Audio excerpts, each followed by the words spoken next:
The first time I realized my marriage was already dead, it wasn't in a bedroom. It wasn't over a screaming fight. It was under the cold white lights of a bank, with my hands shaking so hard I could barely hold my driver's license. The teller's smile disappeared the moment she looked at her screen. "I'm sorry, ma'am," she said, voice lowering like she didn't want the whole lobby to hear. "Your account is restricted." Restricted. That one word punched the air out of my lungs. Behind me, people stood in line with checks and coffee cups, living normal lives. In front of me, a glass counter reflected my face. Pale, stunned, eyes too wide like I'd seen a ghost. My throat went dry. "That can't be right," I whispered. "There's money in there. My paycheck hit yesterday." The teller glanced up, the kind of look people give you when they're watching a car crash and can't look away. "It shows a legal hold. You'll need to call your bank officer." A legal hold. My fingers clenched around the edge of the counter until my knuckles turned white. I could hear my heart. It wasn't beating. It was slamming. Somewhere in the back of my mind, a warning siren went off, screaming the same name over and over. Ethan. My husband. The man who kissed my forehead that morning and told me, "Love you, babe," before walking out the door like he didn't have a knife tucked behind his smile. I stepped away from the counter, dizzy, and the room tilted for a second. I fumbled for my phone. My hands didn't feel like mine anymore. They felt borrowed. Like this moment belonged to someone else. Someone on a true crime podcast. Someone you listen to and think, that would never happen to me. I found his number and hit call. Rang once. 3 times. Straight to voicemail. And that's when I saw it. The notification on my screen. An email I hadn't opened yet. Subject: Petition for dissolution of marriage. Filed 2 hours ago. My breath came out in a thin, broken sound. I stared at the words until they blurred. I could taste metal in my mouth like my body knew before my mind did. People in line shifted, impatient. Baby cried. A printer whirred. Normal sounds in a world that had just cracked open. I walked out of the bank on legs that didn't feel steady. The winter air hit me like a slap. Cars moved. The sky was bright and cruel. I stood there on the sidewalk, staring at nothing, and whispered, "He actually did it." Because deep down I had suspected it for weeks. I just didn't know how far he was willing to go. I didn't know he had already set fire to my life.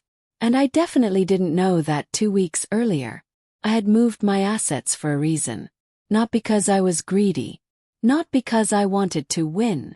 Because something in me, some quiet survival instinct, had started screaming in the dark. And when the papers hit my inbox that morning, one truth became clear. I wasn't imagining things. I wasn't paranoid. I was late to a game Ethan had been playing for months. But what he didn't know, what he couldn't possibly know, was that the very move he thought would destroy me was the move that would destroy him. 2 weeks from now, he would be standing in a courtroom, sweating through his expensive suit, watching a truth unfold that he thought was buried forever.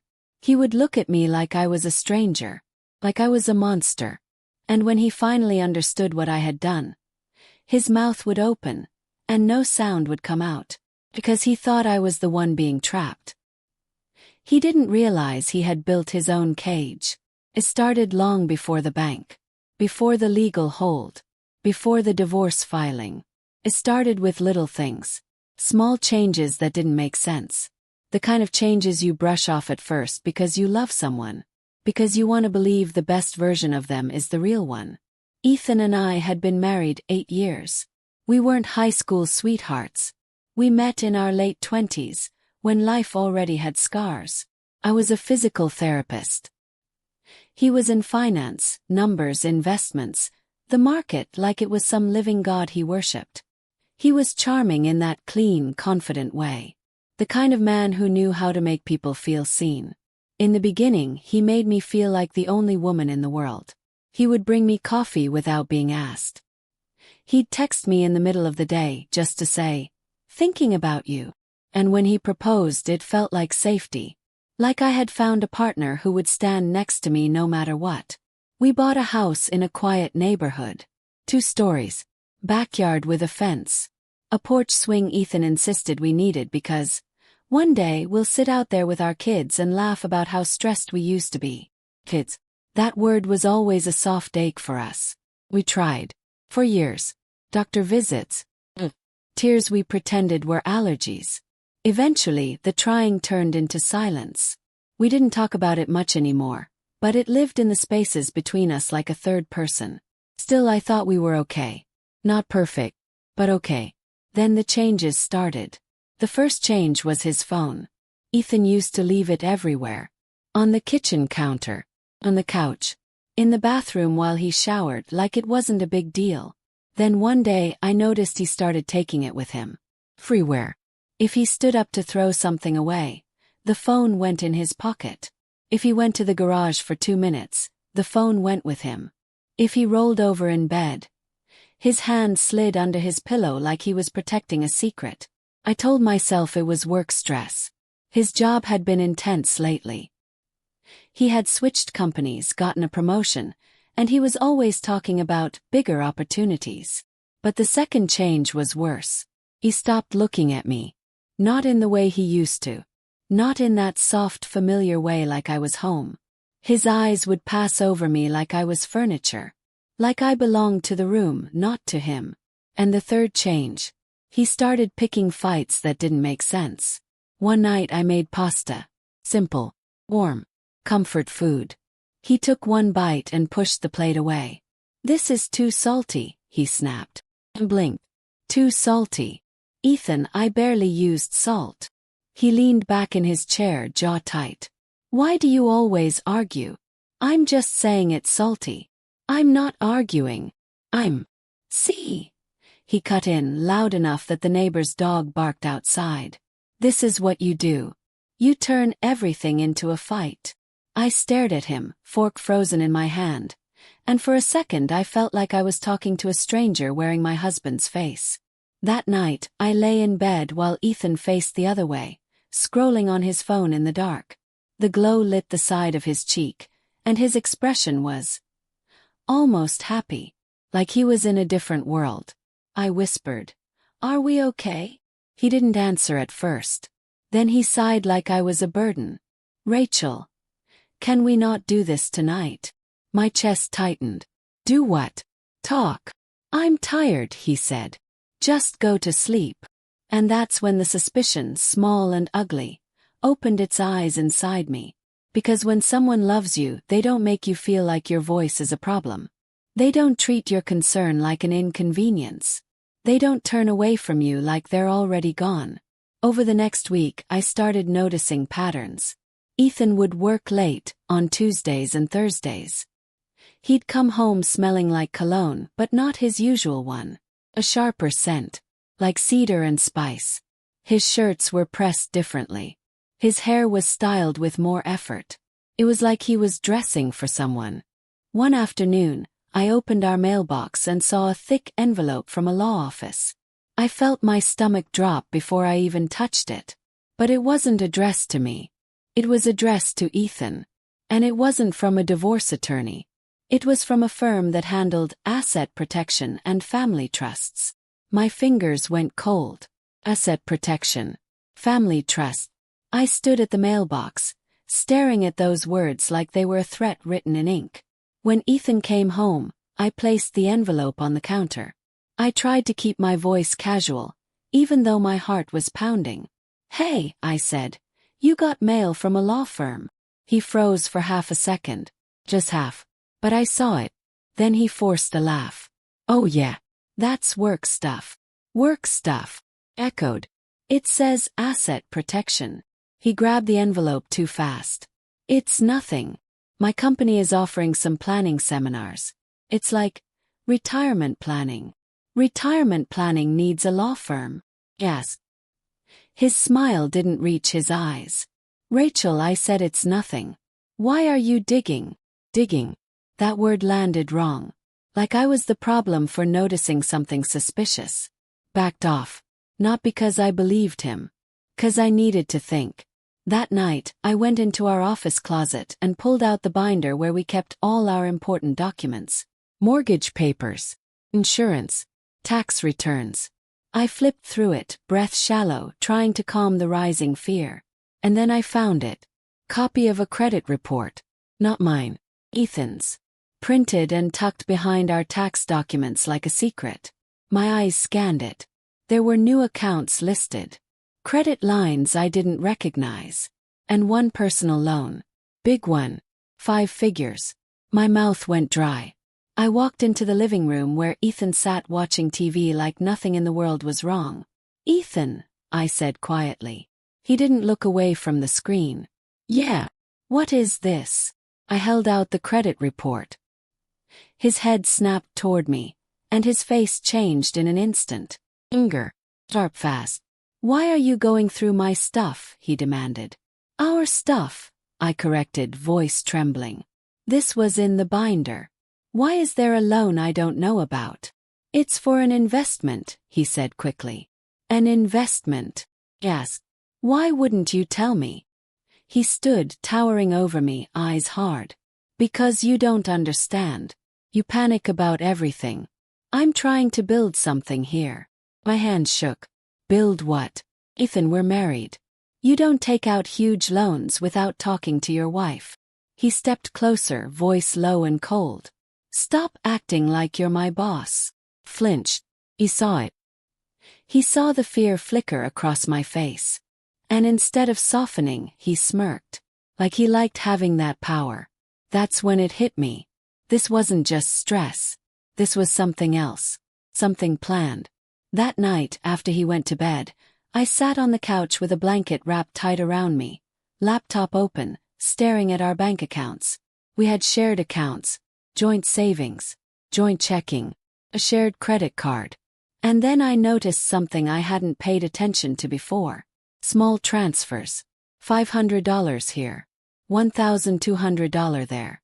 Each one labeled with vague notes. Consulting. Business expense. Reimbursement. Over the last 3 months, thousands of dollars had quietly moved out. My hands went numb on the keyboard. Click deeper. The transfers went to an account number I didn't recognize. Not ours. Not mine. A private account. One I didn't know existed. I sat there in the dark, feeling like someone had poured ice water into my veins. My husband was moving money behind my back. And if he was moving money behind my back, it meant he was preparing for something. I didn't sleep. The next day at work, my friend and coworker, Jenna, cornered me in the break room.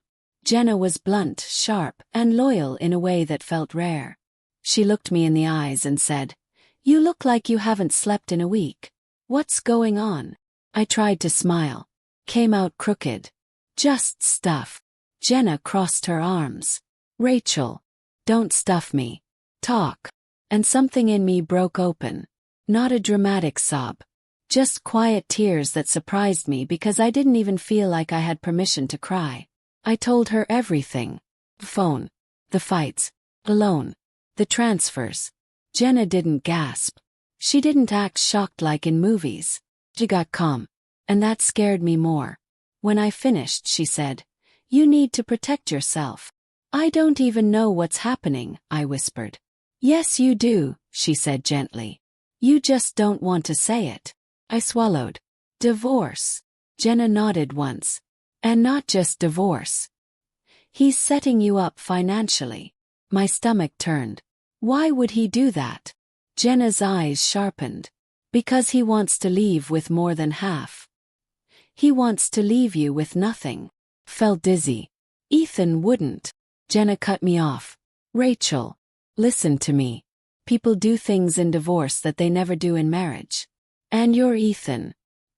He's already acting like you're the enemy." I stared at the break room wall, my mind buzzing. "What do I do?" asked. Jenna leaned closer. "Separate your finances. Talk to a lawyer. Quietly. Today." Today. The word hit me like urgency. I went back to my patients that day with a smile plastered on my face, hands steady as I guided them through stretches, but inside I was screaming. After work, I sat in my car in the parking lot and searched for family law attorneys. My fingers trembled as I typed. I didn't want to do this. I didn't want to believe this was real. But the evidence didn't care what I wanted. I picked a firm with strong reviews and booked a consultation under my personal email. The next morning I met with a lawyer named Diane. She was in her late 40s, calm and direct, with a kind of voice that could cut through panic. She listened while I spoke, and she didn't interrupt. She just took notes. When I finished, she said, "You suspect he's planning divorce. You found evidence of hidden accounts and secret loans. That's serious." I swallowed. "What can I do?" Dan leaned back. "First, do not confront him yet. Second, start documenting everything. Screenshots, statements. Third, you need to secure your separate property and your income." "My income goes into our joint checking," I said softly. Dan nodded. "Open a separate account in your name only. Direct your paycheck there. If you have personal savings from before the marriage, move it. If you have any assets that are legally yours, inheritance, gifts, separate them now." My mouth opened. "Is that legal?" "Yes," she said. "As long as you're not hiding marital assets. You're protecting yourself. And based on what you've described, he's already hiding assets." My chest tightened. "What about the house? The cars?" "We'll handle that if and when divorce is filed," she said. "But Rachel, if you're afraid he's going to drain accounts or freeze you out, you need to act fast." I nodded slowly, fear and determination mixing into something new, something hard. On the drive home, my phone buzzed. "Ethan." I answered, forcing my voice steady. "Hey, where are you?" he asked. "At work," I lied. "Just leaving." He paused. "You sound weird." "I'm tired," I said. "Yeah," he muttered. "Well, I'm going to be late again." "Of course you are," I thought. I said, "Okay." He hesitated. "Rachel." "Yeah," he sighed. "We should talk soon." My grip tightened on the steering wheel. "About what?" "Just us," he said. "Later." And then he hung up. I stared at my phone like it had burned me. "We should talk soon." That was not a loving sentence. That was a warning. That night, Ethan came home around 10. He smelled like that cedar cologne again. He kissed my cheek like a routine and walked to the shower. I waited until I heard the water running. Then I went into his jacket pocket. My heart pounded so loud I was sure he could hear it through the bathroom door. I told myself I was wrong for this. I told myself I was invading his privacy. Then I remembered the hidden account. The secret loan. The way he looked at me like I was in his way. I pulled out his phone. It was locked. Course it was. Then I saw something else in his pocket. Receipt. A restaurant receipt. Fancy place downtown. 2 entrees. 2 cocktails. Dessert. Total. $186. Time. 8:14 p.m. And at the bottom, a handwritten note from the server. "Happy anniversary." My throat closed. Our anniversary was in May. This was February. I stood there in the kitchen, holding that receipt while the shower ran. The house felt too quiet, like it was holding its breath. When Ethan came out, towel around his waist, hair damp, he saw my face. "What's wrong with you?" he asked, annoyed. I held up the receipt. My voice came out small. "Who did you take to dinner?" His eyes flicked to it, and for a second, just a second, I saw fear. Then his expression turned flat. "Work. Work." I repeated. "Work wrote 'Happy Anniversary' on your receipt?" He stared at me and then slowly he smiled. Not a warm smile. Cruel one. "You're snooping now," he said. "I asked you a question," I whispered. He stepped closer, voice low. "You're acting crazy, Rachel." The word crazy hit me like a slap. "I'm not crazy," I said louder. "I'm your wife. I deserve an answer." Ethan's eyes narrowed. "You deserve what I say you deserve. And right now, you deserve to stop digging before you embarrass yourself." My whole body shook. "So that's it. You're cheating." He laughed once. "God, you really are dramatic." Then he leaned in, close enough that I could smell the soap on his skin, and he said, "Here's what you need to understand. You don't have proof of anything. And you're not going to. My blood turned cold. Because it wasn't denial. It was a threat. That was the night I stopped trying to save my marriage. Not with a big speech. Not with a dramatic suitcase. Just a quiet decision inside my chest. If Ethan wanted to play games, I would learn the rules. Over the next 2 weeks, I moved like I was underwater. Calm on the outside. Storm on the inside. I opened a separate checking account in my name. I directed my paycheck there. I moved the small inheritance my grandmother left me, money that had always been mine, out of our joint savings. Diane had told me I could. It wasn't marital property. I also took half of our joint savings and placed it into a new account, making sure to document everything, making sure it was transparent. Not hidden. Protection, not theft. And I started collecting evidence. Screenshots of transfers. Bank statements. The restaurant receipt. Photo of the credit report. Dates, times, amounts. Every time Ethan left the house for work, I wrote it down. Every time he snapped at me for nothing, I wrote it down. It felt strange, turning my life into a case file.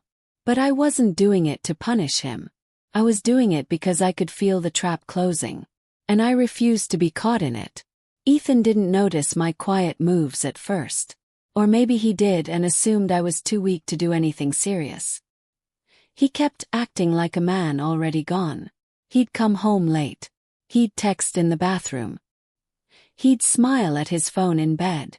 Then one day he did something that confirmed everything. I came home from work and found him in the kitchen, opening mail. His face was tight. "What's this?" he demanded, holding up an envelope from my new bank. My stomach flipped. I forced my expression to stay neutral. "Just my account." "Your account," he repeated like the words offended him. "Yes," I said. "My paycheck is going there now." Ethan's eyes darkened. "Why?" I shrugged lightly like it wasn't a big deal. "I want to manage my own money." "You want to manage your own money?" he echoed, voice rising. "Since when?" "Since now," I said calmly. He stepped closer, anger pulsing off him. "We're married. There is no your money." I looked him in the eye. "Then why do you have a private account?" The kitchen went silent. Ethan froze. And in that silence I saw it. He hadn't realized I knew. Or maybe he didn't think I'd ever dare say it out loud. His jaw tightened. "You went through my things." "You went through mine," I said, nodding at the bank mail in his hand. "So I guess we're even." For a moment he looked like he might explode. Then he smiled again. That cold smile. "Fine," he said. "Do what you want." He tossed the envelope onto the counter like it was trash and walked out of the room. But I knew that smile. It wasn't surrender. It was calculation. And 2 days later the trap finally snapped. It started with a text from Ethan. "Need to talk tonight. Important." My stomach turned. When he came home he didn't kiss me. He didn't ask about my day. He sat at the dining table like he was waiting for a business meeting. "Sit," he said. I sat across from him, heart steady in a way that surprised me. He slid a folder across the table. Divorce papers. Just like that. No warning. No softness. No apology. "We're done," he said flatly. "I'm filing." The room felt too bright. The overhead light buzzed faintly. I could hear the refrigerator hum like a distant engine. I stared at the folder and said, "Why?" He shrugged. "This isn't working." "That's it." My voice cracked. 8 years and that's all you have. Ethan leaned back, arms crossed. "Rachel, I'm not doing this emotional thing. I've moved on." I swallowed hard. "So you were cheating." He smiled like he enjoyed my pain. "It doesn't matter." My eyes burned but I didn't cry. Not in front of him. He continued, voice smooth like oil. "Here's how this goes. The accounts are already being reviewed. The court will issue temporary orders. You won't touch anything without my approval." I stared at him. "Without your approval?" He nodded, satisfied. "I make more money. I handle finances. The judge will see that." My hands clenched. So that was your plan. Freeze me out. Control everything. Ethan leaned forward, eyes sharp. You don't have the stomach for a fight, Rachel. Just sign, keep it simple, and I'll be generous. Generous. Like I was a stranger he was donating to. Pushed the folder back. No. Ethan's eyes narrowed. No. No, I repeated, calm. I won't sign anything tonight. His voice hardened. You don't have a choice. I looked at him for a long second and then I said quietly, Actually I do. He scoffed. Oh yeah. With what money? You think you can afford lawyers? And that's when I realized he truly believed I was trapped. He truly believed he had already won. He stood up, grabbing the folder. I'm staying at a hotel tonight. I'll have my attorney contact you. He walked to the door, hand on the knob, then turned and said, Oh, and Rachel? Yeah. He smiled. Don't do anything stupid. If you try to hide money, you'll regret it. Then he left. The door clicked shut, and I finally let myself breathe. Because I wasn't the one hiding money. He was. 2 weeks later I was standing outside that bank, seeing the legal hold, reading the divorce petition, and realizing Ethan had made his move.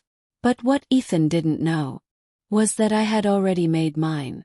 I called Diane from the sidewalk, hands still shaking. She picked up immediately. Rachel.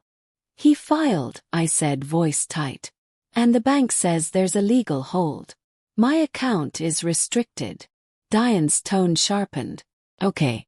Listen to me. Don't panic. This is common. Temporary restraining orders can freeze certain joint funds to prevent either party from draining accounts. I can't access my paycheck, I said, swallowing hard. You redirected it, correct? Diane asked. Yes. It's in my separate account now. Good, she said. That means you're not stuck. Ethan likely tried to freeze everything to pressure you. But we're prepared. My chest loosened slightly. What do? We respond, Diane said. And we request full financial disclosure. The transfers you documented. The hidden account. The loan. We're going to bring all of it into the light. The light. I looked up at the bright sky, feeling something inside me shift. Not relief. Not joy. Resolve. That afternoon I went home and found the house empty. Ethan wasn't there. But something was. A small box on the kitchen counter, taped shut. No note. Just a box. My hands went cold as I opened it. Inside were photos. Printed photos. Of me. Leaving my office. Walking to my car. Sitting at a coffee shop with Jenna. Meeting Diane. My stomach dropped. It felt like someone had poured cement into my chest. Message. I was being watched. At the bottom of the box was one more thing. A single sheet of paper. Not handwritten. 3 words. Fighting. I stood there, shaking, staring at that paper. And for the first time I understood exactly who Ethan was. Not just a husband who fell out of love. Not just a man having an affair. A man who wanted to control the story. A man who wanted to scare me into silence. Picked up my phone and called Jenna. I think Ethan's watching me, I whispered. Jenna's voice turned sharp. Where are you? At home. Lock your doors, she said. Take pictures of everything in that box. Then call Diane. This is intimidation. Intimidation. That word made it real in a way my mind didn't want to accept. I did exactly what Jenna said. Photos. Evidence. Every detail. Diane's response was immediate. Do not engage him, she told me. Do not reply. This actually helps us. If he's trying to intimidate you, it can influence the court. Court, I murmured. He's going to war. And so are you, Diane said. But you're going to do it legally. Only. Smart. That night, Ethan finally texted me. Don't make this ugly. I stared at the screen. My fingers hovered over the keyboard. Then I deleted the draft message I was about to send. Because any response would feed him. Instead I sent it to Diane. And I went to bed with the lights on. The next 2 weeks were a blur of paperwork, meetings, and silent fear. Ethan's attorney sent demands, accusations, claims that I had moved marital funds, claims that I was financially irresponsible.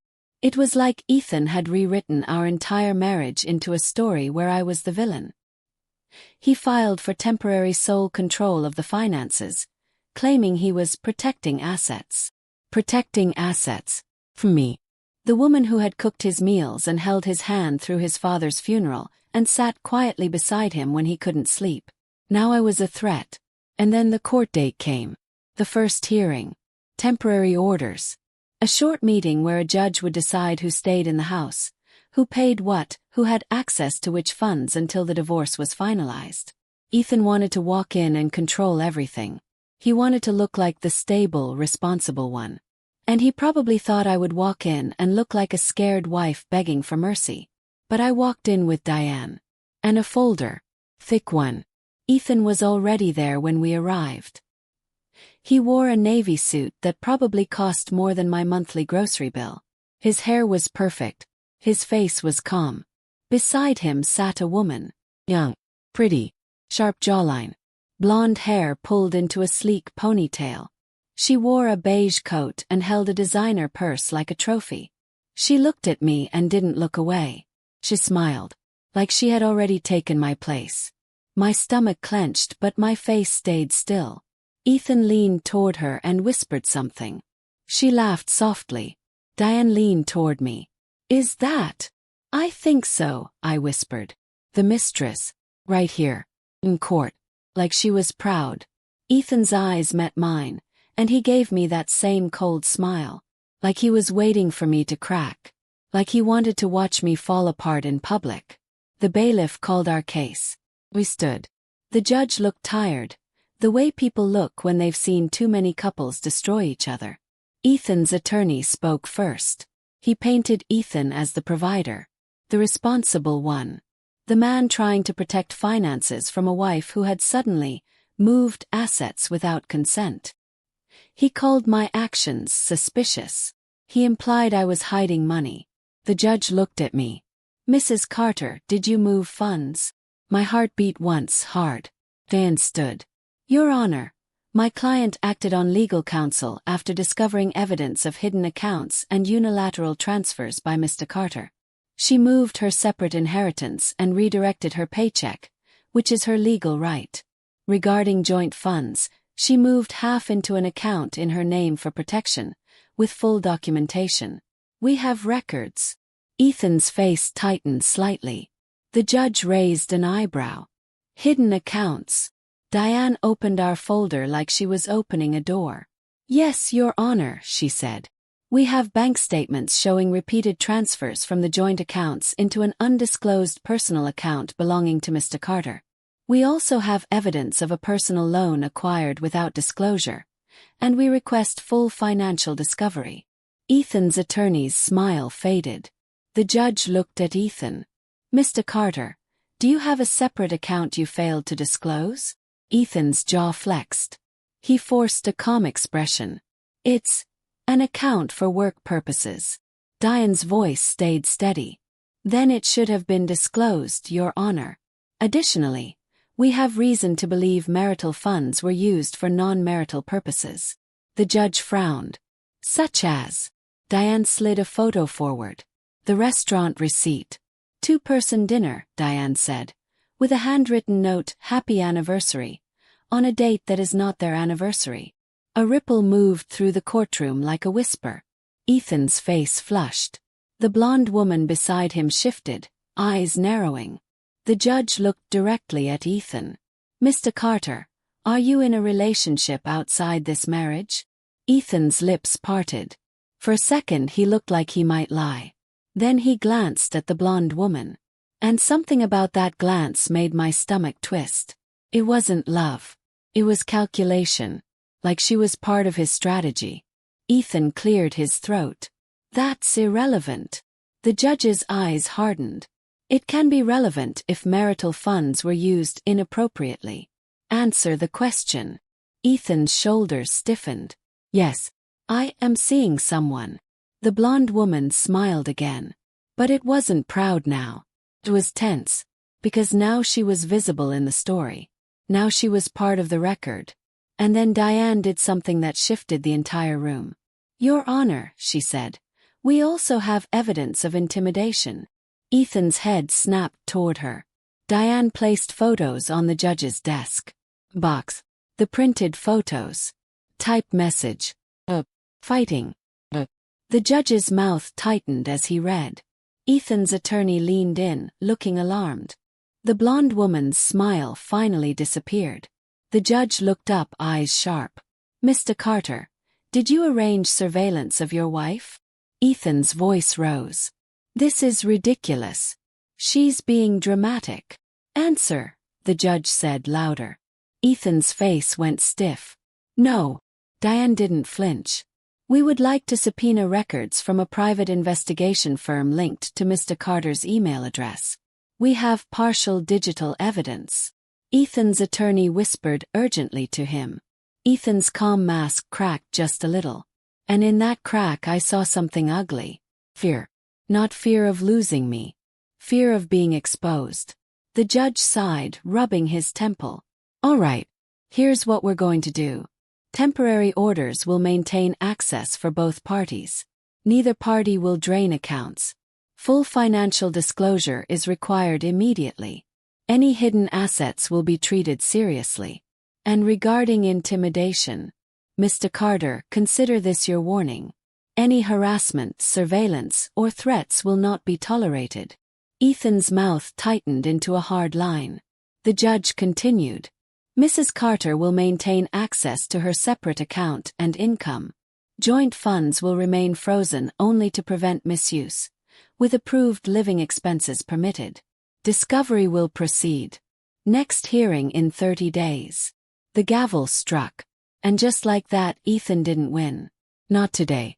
As we walked out of the courtroom, Ethan stepped in front of me, blocking my path. His eyes burned. "How dare you?" he hissed. I looked at him calmly. "How dare I what?" "Tell the truth." "You're trying to ruin me," he said through clenched teeth. "No," I replied, voice low. "You're doing that yourself." His nostrils flared. "You think you're smart. Moving money. Bringing receipts. You're not as clever as you think."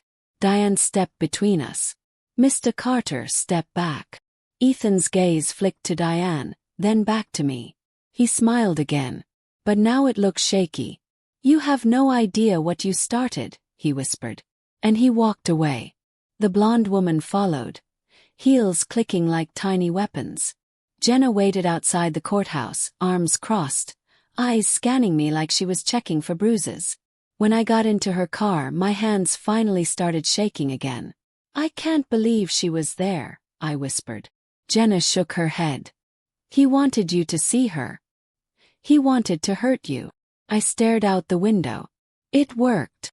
Jenna glanced at me. "Did it?" I swallowed. Because the truth was, it hurt. It hurt like someone ripping a stitch out of old skin.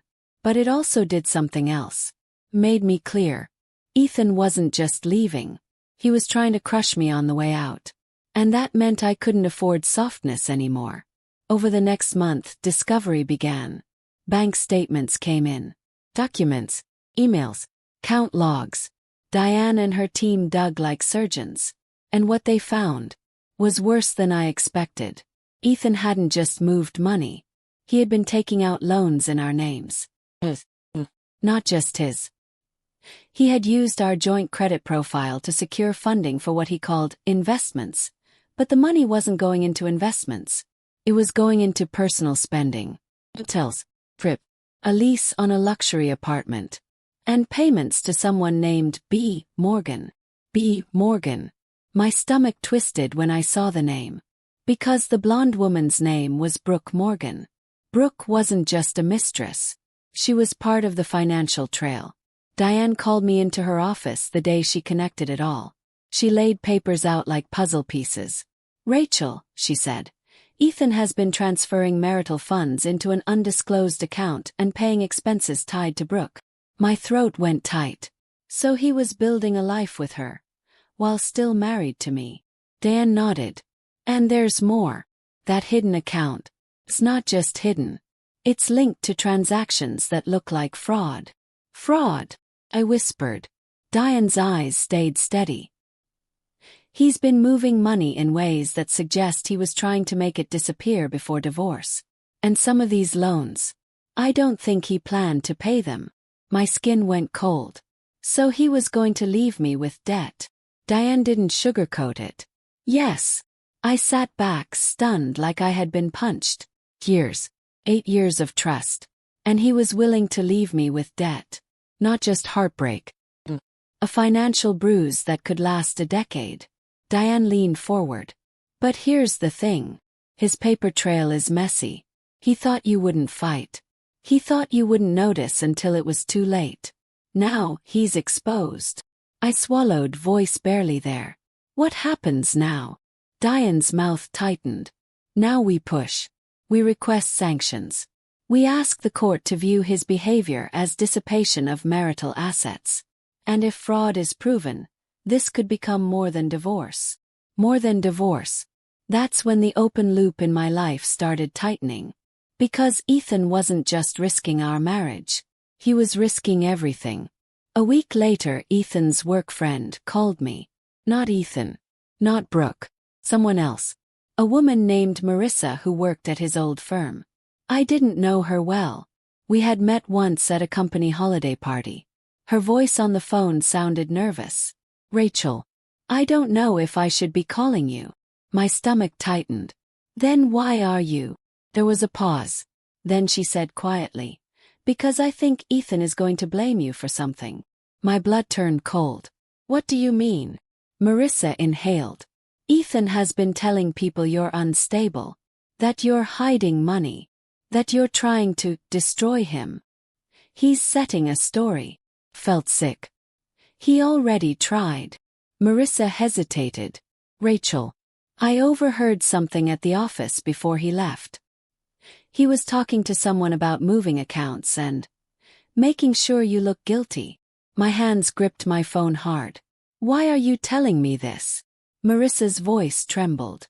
Because I saw him do something similar to a coworker once. He ruined the guy. Framed him for a mistake Ethan made.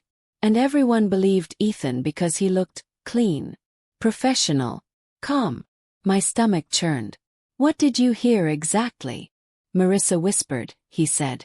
If she fights, I'll bury her. Closed my eyes. Bury her. That was the same energy as the typed message. Fighting. I opened my eyes, staring at my living room, and suddenly the house felt too big. Too empty. What do I do? Asked. Marissa's voice softened. Tell your lawyer. And be careful. When I hung up, I sat still for a long time. Then I called Diane. This isn't just money, I told her. He's trying to frame me. Diane's voice stayed calm, but I could hear steel underneath. Then we make sure he can't. And that's when Diane told me to do the one thing I hadn't fully done yet. To go on offense. Rachel, she said, we're filing a motion to compel and a motion for sanctions. We're also requesting forensic accounting. Forensic accounting. I repeated. Yes, Diane said. A specialist who can trace money. Hidden accounts. Transfers. Loans. Everything.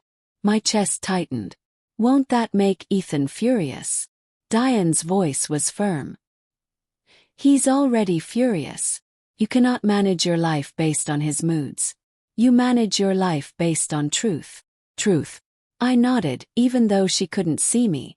Okay, I whispered. Do it. 2 weeks later, the forensic accountant's report came in. And it was the moment my story shifted from heartbreak to karma. The report was thick. Pages and pages of traced funds. And right in the middle of it was something that made my hands go numb. Ethan had opened credit accounts using my information. Not legally, not with consent. He had signed electronically as me.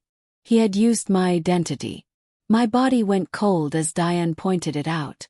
This, she said, tapping the page, is identity fraud. I couldn't speak for a second.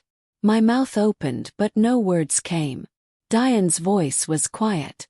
Rachel, he wasn't just trying to leave you with debt.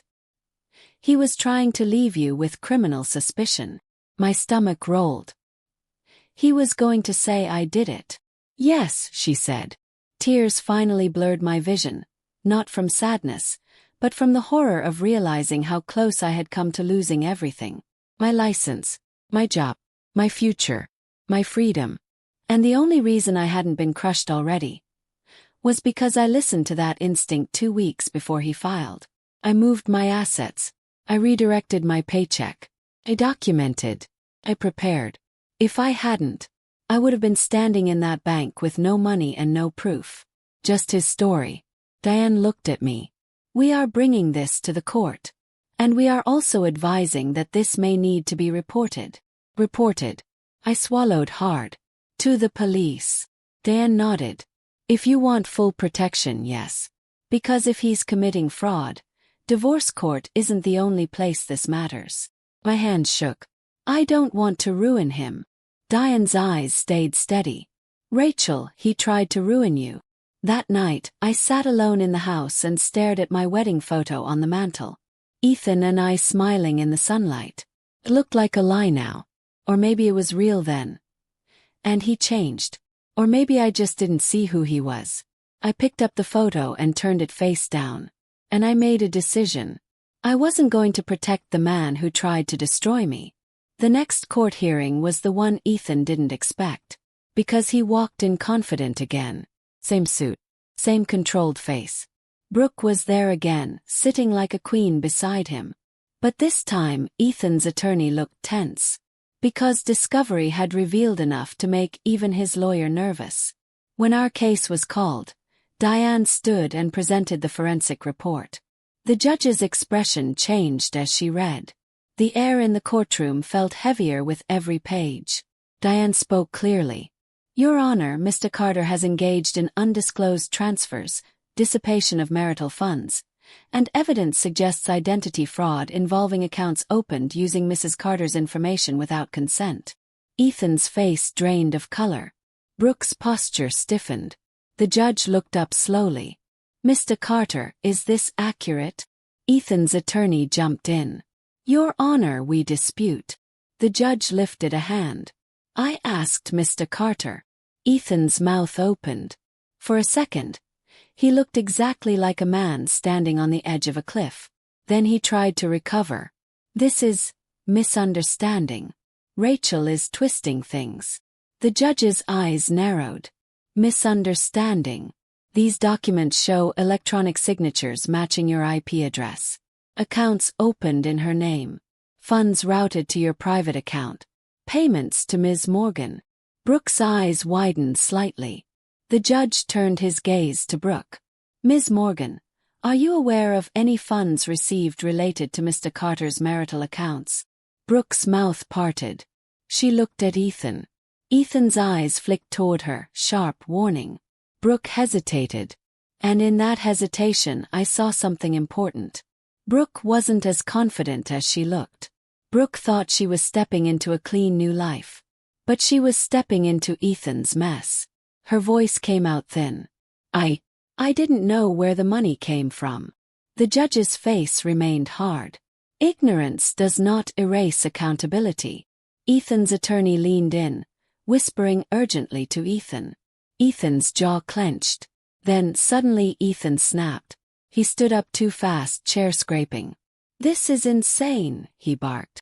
She's trying to destroy me because she can't accept that I'm leaving. The judge's voice cut through like a blade. Sit down, Mr. Carter. Ethan froze. His chest rose and fell quickly. He looked around, realizing every eye was on him. And for the first time he looked not powerful. He looked like a man losing control.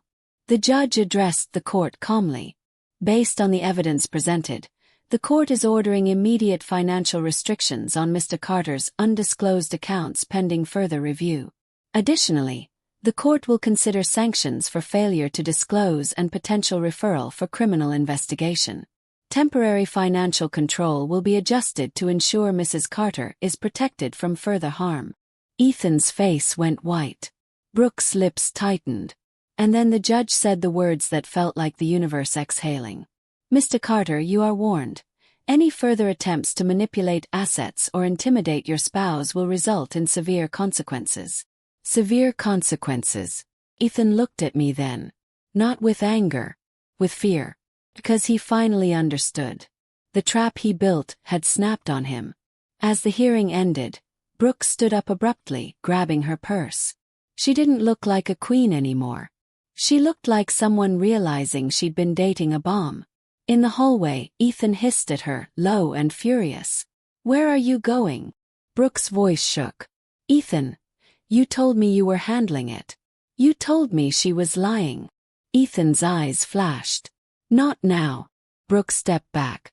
"Was that money illegal?" Ethan's face hardened. "Don't start."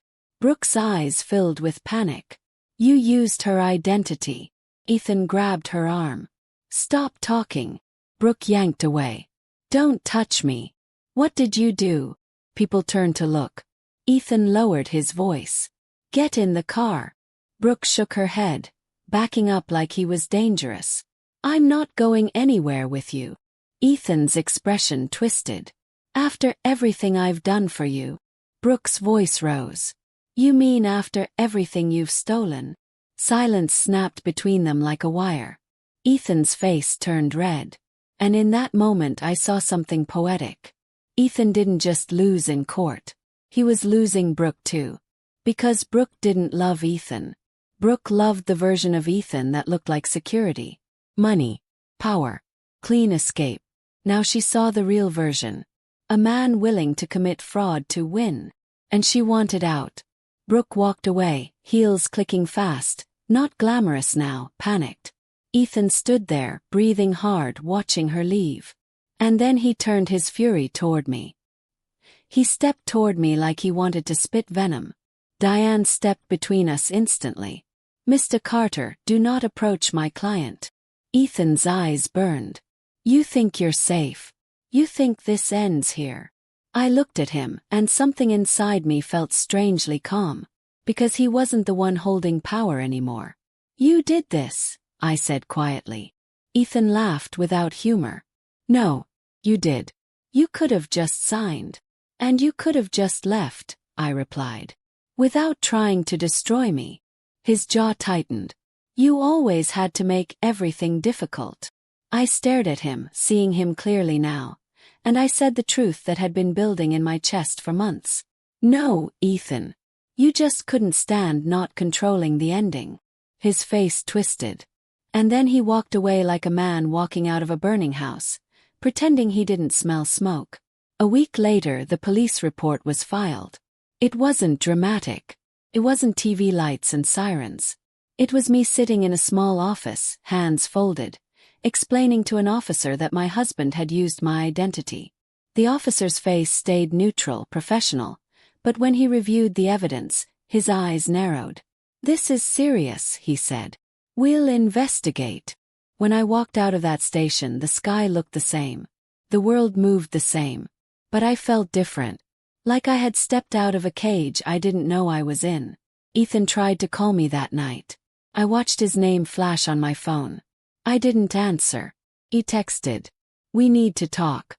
You're taking this too far." Too far. I almost laughed. I forwarded it to Diane. Then I blocked his number. 2 months later, the divorce settlement came. Not because Ethan suddenly became fair. Because Ethan's options disappeared. The court penalized him for hidden accounts. He was ordered to repay funds. The fraudulent accounts were closed. And the investigation stayed open. He didn't get to freeze me out. He didn't get to paint me as unstable. He didn't get to walk away clean. And Brooke. She disappeared. She moved out of the apartment Ethan leased for her. She changed her number. She didn't show up again. The woman who smiled at me in court vanished the moment the consequences became real. That was karma too.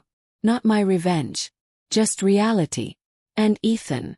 The last time I saw him was when we signed the final paperwork. He looked thinner. His suit didn't fit as perfectly. His eyes had shadows under them, like sleep had stopped visiting him. He didn't look at me with hatred anymore.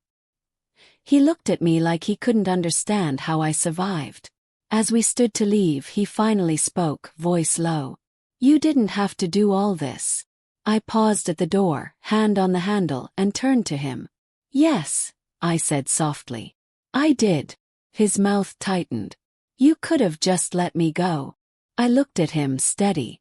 I did let you go, Ethan. I just didn't let you take me with you. He stared at me like he wanted to argue. But there was nothing left to say. I walked out, and for the first time in a long time, the air felt clean. Here's the part people don't tell you about moments like this. Winning doesn't always feel like fireworks. Sometimes it feels like quiet. Sometimes it feels like sitting in your living room, alone, and realizing you can breathe without someone watching you. Sometimes it feels like opening your banking app and seeing your paycheck there and knowing no one can pull the rug out from under you. Sometimes it feels like cooking pasta again and tasting salt and realizing the problem was never the pasta. It was the person at the table. I learned a lesson I wish I didn't have to learn. Love without respect becomes a weapon. Trust without honesty becomes a trap. And the moment someone starts hiding their hands, you should stop offering yours. I didn't move my assets because I wanted revenge. I moved them because my gut told me I was about to be pushed off a cliff. And 2 weeks later, I realized the truth. My gut saved me. And karma. Karma didn't arrive like lightning from the sky. Karma arrived through paperwork, through evidence, through consequences, through a man finally facing the mess he created.